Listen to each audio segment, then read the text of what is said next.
Hello, everyone, and welcome to the show. It's Monday, the 12th of October, and this is episode 90 of the Meet the Farmers podcast with me, your host, Ben Eagle. I want to say thank you, first of all, to everyone who has supported the show in its new format through this year. I hope you think that it's worked quite well, although I am really looking forward to going out and actually seeing farmers on the ground, on their farms, which I hope will begin to start again next year. If you are interested in coming on the show, please do just drop me a message. My email is thinkingcountry@gmail.com, or you can find me on Twitter or Instagram at Benji, BENJY _Eagle, EAGLE. Let's go over to today's guest, who is Ben Raskin. Meet the farmers' friends. This evening, I am speaking to Ben Raskin, who has worked in the horticultural sector for about 25 years or so, and is, among other things, head of horticulture and agroforestry at the Soil Association. He's also in charge of a 200-acre agroforestry plantation at Helen Browning's Eastbrook Farm in Wiltshire. He writes gardening books for both children and for adults, and he's on the boards of the Organic Growers Alliance and the Community Supported Agriculture Network UK. Ben, it's great to have you on the show. Thanks for coming on. Thanks very much for inviting me. Yeah, I've learned some interesting things about you on as part of the research for this podcast. One of which is that during lockdown, you made the very sensible decision to buy a table tennis table, which I thought was I've been genius. wanting one for a while, and that was the final excuse. I've got nowhere to store it, unfortunately, but so it fills up my entire shed. But yeah, it was great. Yeah. So apart from that, how has lockdown been for you? It's been all right. I mean, when you see what other people have had to deal with, I really can't complain. But it's been busy, juggling homeschooling and all of that stuff. But I'm lucky, I've been able to get to the farm one day a week. I've got a little office in my garden that I can escape to. So yeah, I really can't complain. Tell me the story of how you discovered your passion for growing, because you were working on a vineyard in Italy in your late 20s. Well, yeah, we went to live in Italy. My wife got a job out in teaching English, and I sort of went along for the ride, and spent most of the time busking and moving furniture, actually. But but we met some people there who owned a vineyard. So, American lady and her sort of Italian French husband. I think we met them in a bar from memory. And they used to run, They used to run this sort of Sunday get together at the vineyard. And the idea was that people were supposed to go and taste the wine and then buy wine. And it was supposed to be a commercial thing. But particularly Sarah, the wife, had sort of I think she saw it as her job to sort of support all the kind of musicians that were floating around. So she used to invite us all up. And then, of course, we didn't have any money to buy any wine. So we just sat there drinking her wine. And so I started to feel a bit guilty about that and sort of went to help. So we used to help with picking and bottling and things. Okay. Which she then used to reward us with more wine. It was like, no, that's not the point. I'm supposed to be paying back the original bit. But I just discovered that I loved it. I loved being outside. I mean, obviously it was lucky. We were, in Italy and the weather was mostly beautiful. But I just, I discovered that I like hard work. I discovered that I liked working with plants. And I just thought, fancy doing this, because I'd done a degree in ancient history, which was fine. And I'd worked in catering a lot, which I loved, but I decided I didn't want to do. So I was sort of floating around, not really sure what to do with myself. So it came along at the right time. Okay, let's go back to the beginning. Before that, so your life growing up, where did you grow up? What was your life like growing up, and was there anyone who particularly inspired you So I mean, I was born and brought up in Bath. My parents were both lawyers. So my mum was a judge, my dad was a lawyer. So no sort of professional background. Although I did find out that one of my great great grandfathers or something tended the vines at Kew. So Right. there's something in there. Okay. But my dad was always a really keen vegetable grower. So we had, all through my childhood, we were sent out to pick the vegetables. And my dad told me later that I was the only one that actually really enjoyed it. My brother and sister were not really that interested. So I sort of, there was that. And then my grandmother also, who actually was not a terribly happy person, and we spent a lot of time with them, and mostly I didn't enjoy being with her very much. But when Right. she was Okay. in the garden, she sort of was a different person. She was happy and relaxed. And so actually my sort of happy memories, I guess, of being there were in the garden as well. Yeah. And your interest in food, because you said that you went into catering. Yes, I mean I've always loved food. My parents were sort of big foodies, at a time when it wasn't quite so fashionable. My dad had lived in Italy for a bit as well, so we ate quite a lot of sort of fresh vegetables and fresh food. Both my parents were good cooks. Yeah, so I was brought up loving food. I had a overactive thyroid as a child, which meant I had the most prodigious appetite. And my parents couldn't quite keep up with feeding me, so I had to learn to cook for myself to make sure that I got fed. But in terms of your horticulture career, you began that as an assistant head gardener at a Michelin star restaurant in West Sussex. How old were you then, and what did you take away from that experience? So yes, I mean, actually, when I came back from Italy, I did a one-year course at Lackham College in Wiltshire, and then I did have a very brief placement before the restaurant down in Dorset, looking after a garden. But yeah, my first Okay. sort of proper gardening job was at Gravetye Manor. And I didn't start as the assistant head gardener. I basically applied there because I wanted to work somewhere that was supplying food into a restaurant. So I very Yep. specifically applied there. And at the time, there were not many sort of high-end restaurants doing that. There was the Quatre Saisons, and then there was Gravetye. Those are the sort of the two most famous ones that I knew Yeah. about. And I was lucky enough that the guy that I'd worked with as a waiter happened to know the owner of Gravetye Manor. Right. So Okay. although I had no sort of particular training to get the job, I think I must have sort of impressed him enough that I wanted to go and work there specifically. And then again, just lucky that the head gardener at the time wasn't interested in vegetables, so he basically let me run the wall garden. And it's a gorgeous wall garden. It's the oval wall Oh, garden on a amazing. south-facing slope. So yeah, really, Beautiful. it's an amazing place.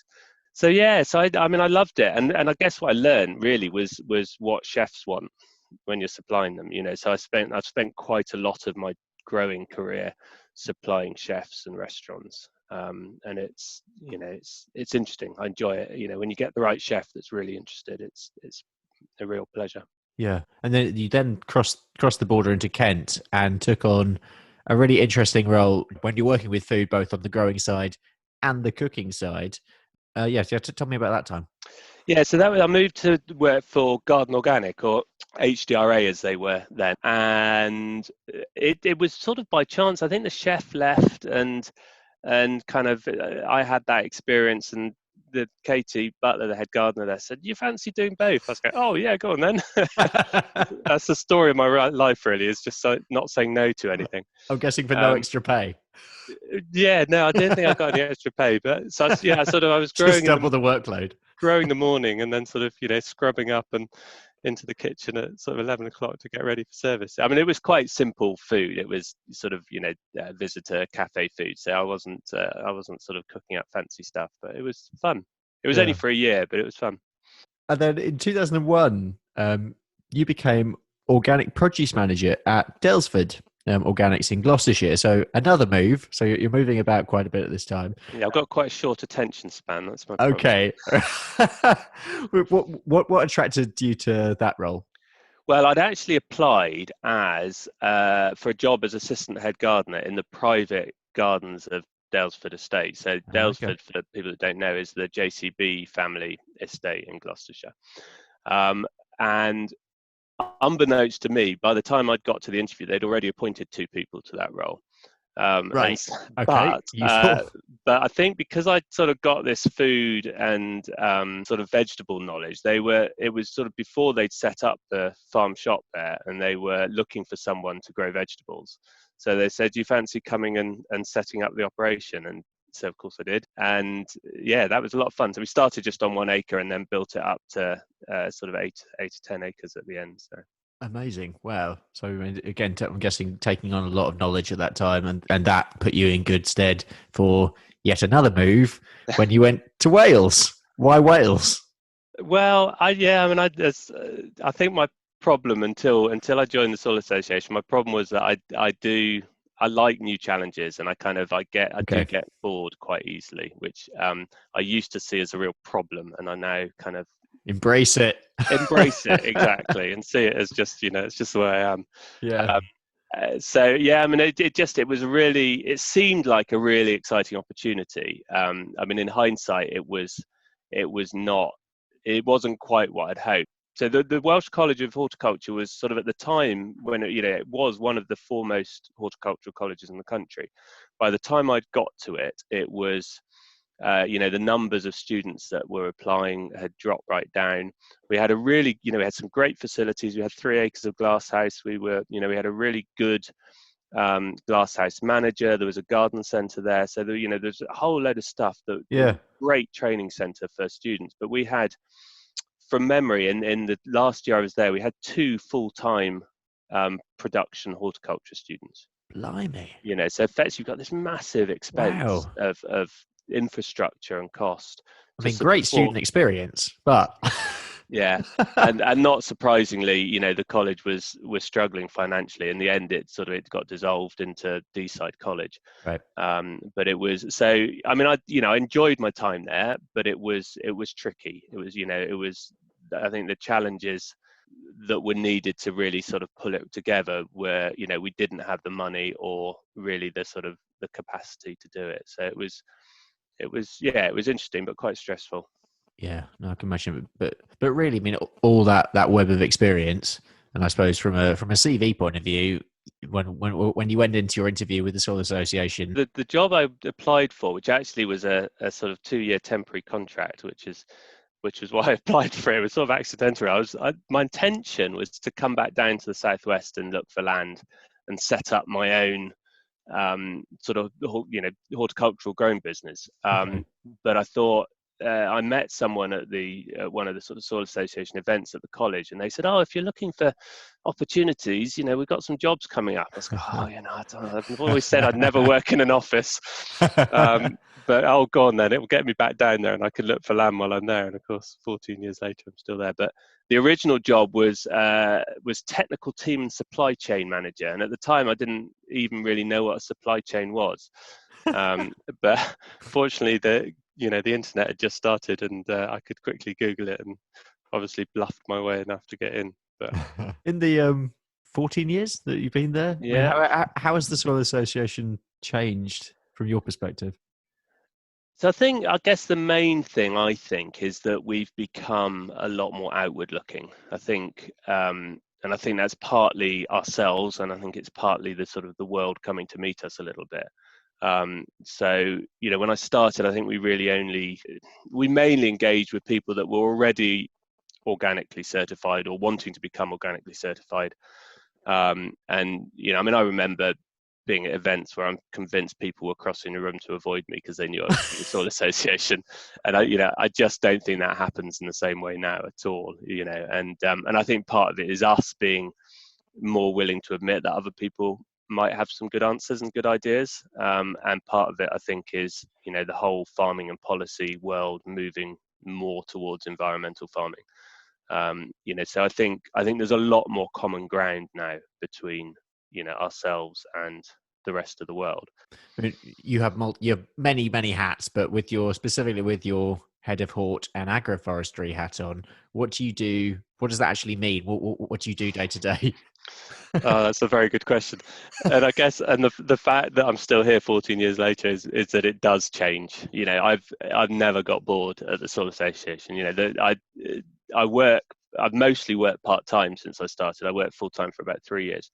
And that's less actually about the work and more that I wanted to be outside and doing stuff. I struggled being in an office 5 days a week. I can cope if I'm if I'm outside 1 or 2 days a week. So it varies a lot. Effectively, what I'm supposed to do is coordinate the horticultural and agroforestry work of the charity. So I don't get involved in certification at all. Okay. But so some of that is around policy work. Some of it is around supporting farmers with events or technical information or learning networks, that sort of thing. Some of it is actually quite a big part of what we do is helping to inform the rest of the organization. We have lots of great people working for us, but many of them have no background in farming. And obviously, for some people that matters more than others.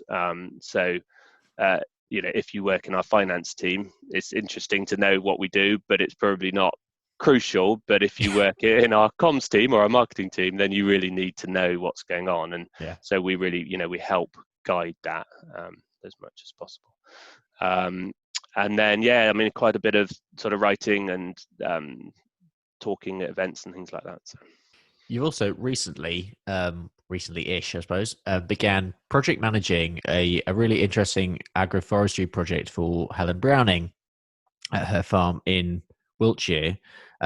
What is that particular project looking to achieve, and how successful has it been so far? Oh, it's far too early to tell whether we're successful or not. I guess Helen's drivers for it, they're very wide, but broadly they're around improved animal welfare and climate change resilience. I would say a lot of it. So we're trialing different agroforestry systems, designs, different trees, species. So we've planted, for instance, sort of almonds and apricots, which is not typical North Wiltshire trees. Demonstration site of what might or might not work. We're certainly not afraid to show the failures because there aren't enough really good examples of agroforestry at the moment in the UK. There's lots of people pioneering it. We've definitely done some things that have worked and some things that haven't, and there's no point other people going off and doing those things that didn't work again. So yes, it's 200 acres. It's heavy. It's mostly heavy soil. So Helen's farm is actually quite varied. It's 1,500 acres, but it's about 5 miles long. It's incredibly varied. Yeah, I went down. Gosh, when was that? Was that last year? Or maybe that's right, because you last interviewed year. For this, didn't you? Yeah, I was so surprised. Quite how variety of soil types and amazing actually. So you got sort of chalk downs and then right down to this sort of heavy bit where we are. So it's flat and it's heavy, and bits of it get very wet. One of the fields we planted up is called Withy Pump, which sort of gives you a bit of a clue as to what it might be like. So at the moment it's entirely grassland down there, and they put the young dairy stock out there. It can be cropped, and it has been cropped occasionally, and we're hoping that the trees will dry it out a little bit and make it more feasible to crop some of it. So we've got some alley cropping, we've got some sort of more extensive orchard bits that we're hoping to run poultry under. We've got what's going to be some grazed woodland. We're looking at browsing blocks, so we sort of plant up. We've planted willow and aspen, and the idea is sort of bring the cows in for short bursts to effectively sort of coppice those. So a whole range of sort of different things that we're trying out. Do you see a strong future for agroforestry in the UK? I do, actually. Yeah, I think we've been a bit late coming to the party. It's been slow, and I think that's possibly partly because we've got quite a lot of trees anyway compared to a lot of countries, even if we don't think of them as agroforestry. And I think it's partly because there hasn't been any sort of policy or public support. It hasn't been recognised as a thing. Actually, some of the land classification, for instance, has actually disincentivized it. But there's definitely a massive interest from farmers. Where we did the agroforestry handbook with various sort of partners last year, and just been astounded at how many people want to read it. So we were supposed to be printing. I think we originally said we were going to print 5,000 copies, and then we got a bit nervous about having box full of books in our basement that nobody wanted. So we ended up printing 2,500, and they just disappeared. Wow. Within a few months, and then we've had, I think, nearly 4,000 people download the digital version. So it's been great, but a lot of people are still holding off. I think they don't know what's happening with elms, and they're sort of nervous that if they plant now and then they might be penalised for planting, or they won't get there might be some payment to help plant, and if they plant now they might miss that. So there's a lot of uncertainty that sort of people I think is still a bit of a barrier, and there's still a knowledge barrier. A lot of farmers haven't traditionally sort of known how to manage trees or necessarily how to process all the stuff that comes off trees. So there's sort of a lot of learning, but also a lot of opportunities. Let's segue off the script for a little bit, simply because you mentioned it, and I'm interested in your view on elms. Not that we have much to work on at the moment, but if when it comes out as a program, what would a good program look like for you? What are you hoping for? I love the idea of public money for public goods. I think it's what certainly a lot of people in the organic movement have been calling for. My fear is that a lot of it will get watered down to the point where it becomes almost meaningless. My other fear is that we've spent so much money on COVID, there won't be anything left to support farmers anyway. Yeah. So there might not be a lot of money, and I think probably everyone's accepting that. I still think farmers want to produce food mostly, and I think it should be based around food. I don't think we should be planting up lots of bioenergy and rewarding that. I think that's not a sensible approach. I think it needs to be based around food and supporting food producers, but it needs to be around paying for the things that farmers wouldn't otherwise get paid for. So that, clean water, clean, good soils, all of the carbon sequestration, all of that makes sense. How we do it in practice, is interesting. And, as with a lot of these things, there's potential unintended consequences that you don't always find out till 2 or 3 years down the line. But let's talk about your books, because you've written a number, including one on compost. This is both for kids and for adults. And you've got a couple of books coming up, one on zero waste gardening and one on wood chip. Let's take this in turn and go back to the beginning. I mean, have you always enjoyed writing? Well, I think I have. I mean, I certainly never saw myself as a writer. But yes, I mean, I like words. So that's a good start. Yeah. So, but I mean, both my parents were very into languages. My dad speaks sort of 9 languages, and my mum spoke sort of 4. What are they? 5. Oh, do you want me to list them? So yeah, go for it. English, French, Spanish, Italian, Portuguese, German, Polish, Russian, and a little bit of Greek. Wow. Yeah. That is incredible. So yes, he has quite a mind. So we've always, I played a lot of Scrabble, so I've always enjoyed sort of wordplay and words. My grandfather was a great punner, which I've sort of inherited. So I think, yes, I've always enjoyed words. I never really considered writing. I mean, I think I quite enjoyed doing sort of essays and things when I was studying, but I never saw it as something that I would do. And again, it was just one of these things of not saying no to things, where the Soil Association was endorsing a book. And because it was a gardening book, they sort of came to me and said, "Can you write a couple of lines for the back of the book?" So, oh, God, yeah, okay then. And so I sent it off to the editor, and she came back and said, "Oh, do you fancy writing a book for us?" I was like, "Oh, yeah, all right then." And again, I'd sort of, if I was going to write, initially anyway, I sort of fancied writing for kids. And so we had this came up with the idea initially of this compost book, and then went on to do a couple of others.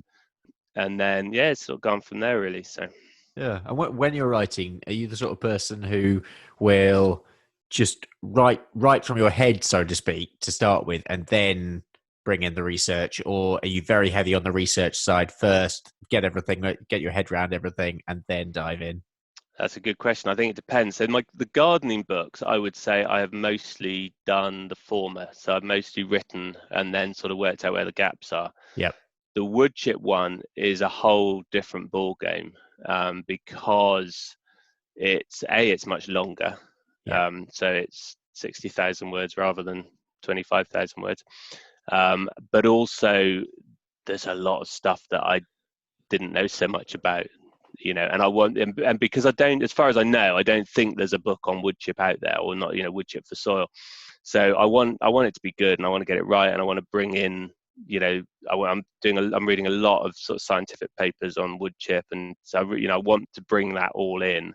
Whereas the gardening books have been more aimed at, just sort of gardeners, home gardeners mostly, and sort of giving them some basic tools for gardening. So it's been more a question of drawing on my experience, whereas the wood chip one is very much, I mean, it does draw on some of my experience, but there's a lot more research to do. So on that one, I'm definitely researching more first and then writing.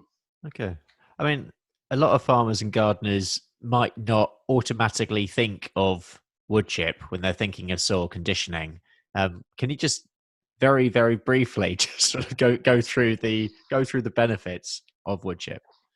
Yeah, there's a couple of bits. So the one is that, I mean, obviously a lot of people will know about wood chip in terms of mulches. So it's quite well known as a, moisture retentive, weed suppressing thing, which obviously it does do. What kind of really got me interested in it beyond that was the contribution it can make to soil health. Yeah, exactly. So, and I think historically there's been a real fear and a sort of mantra that it locks up nitrogen. Don't put wood chip on. It locks up nitrogen. Yep. Which it can do. If it put in the wrong, particularly if you dig it in or if you use sawdust. That is a risk that you have to be aware of, but it's definitely a risk that's massively overstated, I think, in most cases. So there's some really interesting stuff around how wood chip can improve soil health. I mean, it's adding organic matter effectively, and because it's a more complex structure than green waste compost, for instance, or than leaf mold, it hangs around for longer, so it gives you a longer lasting benefit potentially. It also sort of redresses that fungi bacteria ratio, so it pulls the ratio more towards fungal soils, which a lot of plants benefit from. Okay. And then there's even some, I mean, we've done one of the innovative farmers field labs we did was using willow wood chip to try and control scab in apples. Yep. So where the salicylic acid in the willow seems to promote an immune response in the apple tree to fight diseases. So there's some really sort of quite complex, subtle stuff going on, and a lot of it we're really only just starting to learn. But broadly speaking, it does hold the potential to really boost soil health. What's your timeline on the book? When's it supposed to be all done by? February. February. I'm a third of the way through. I've written a third of it in first draft, so I'm doing all right. It's gonna be a fun Christmas. Yes, I know. My boys are saying, "Oh, you've got another book." I'm like, sorry, I can't play with you. I've got to go and write. Oh my gosh, there's so many things that I wanted to talk to you about for this podcast, but I've picked a few. Firstly, you walked 50 miles in one day for your 50th birthday. Where did you go? I know you're a walker, but that's taking things to the extreme. Well, you see, this is another family tradition. I've got this sort of slightly mad Russian family background of doing things like this. So my dad did 50 miles for his 50th birthday. Right. Okay. And I did it with him, but I'd made the stupid mistake of taking my boots off at 43 miles. And I had a massive blister. And when I put the boots back on, I could barely walk. So I sort of hobbled around for a couple more miles, but I didn't make the 50. So I was determined to redress the balance. So so I said, right, I'm going to do it for my 50th. Right. And it was such a good day. So we did it on the Ridgeway, which is fairly flat because you've got to have it flat and a good path, or you can't keep the pace up. But basically I had sort of family and friends doing some of it all the way. So I had around 25 people overall joining me for parts of it. Great. And it was a really great celebration, and sort of catching up with, nieces and nephews and sisters, and, it was all great. You also sing and play in a folk band.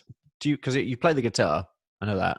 Yeah, so I play guitar, I sing, I play the tin whistle. Yeah, I remember Yeah, talking to you probably over several beers about that possibly, at yes. Oxford. So yeah, and again, I mean, so a lot of this comes back to my family. So my family were musical as well. My parents played the piano. My brother's a professional singer. So we do a lot of music. And I got into folk music actually from a pastry chef at the hotel I worked at when I was 17, who Okay. got me into the Pogues. Yep. And then sort of from there, I just realised that I just love folk. I love the folk scene and the music. It's great. I mean, I love other music as well, and it's exclusively listen to folk, but that's Mm. sort of what I wanted to sing and play. So, and I actually play now with two guys that I used to sing with in church choir when I was young. Okay. So that's the band is three of us and then a girl singer as well. So yeah. You're definitely one of these people who I sort of think how do you have the hours to do all this stuff? But you do, Wow. including family. Um, Yeah, I don't know how to do it sometimes, but anyway. Brilliant. But we always have two questions, the same two questions to close the podcast with every guest. One is that if you had a message for the public, any message, what would it be and why? Oh, I hate these things. But anyway. Well, you've got it now. Oh no. I mean, I guess probably it's around finding out where your food comes from, and making an informed decision. If you can afford it, make an informed decision about what you buy to eat. Not everyone is going to agree on the same things, and I'm not saying everybody should agree with my stance, but I think not to be informed about the impact that your diet and your food is having on the environment. I think everybody should try and educate themselves as much as possible. And finally, a message for farmers. Oh well, I mean, it's got to be agroforestry, hasn't it? Maybe plant a few trees or make better use of the trees you've got. I think there's a lot of missed opportunity with trees. I think whether it's existing hedges and woodlands or opportunities for planting new trees. I think most farms would benefit from a few more trees. Well, Ben, thanks so much for coming on the podcast. It's been really good to have you here, and good luck for the books. Thank you. It's been a real pleasure. Meet the farmer's friends. Ben Raskin. Next time, I'll be talking big scale ag with Robert Kovel, who will be speaking to me from Russia and telling me the story of how he journeyed from a Lincolnshire family farm to the international agribusiness world. Thank you very much for listening, and please do leave the podcast a review on whatever platform you're listening. Have a great week, and I'll see you next time.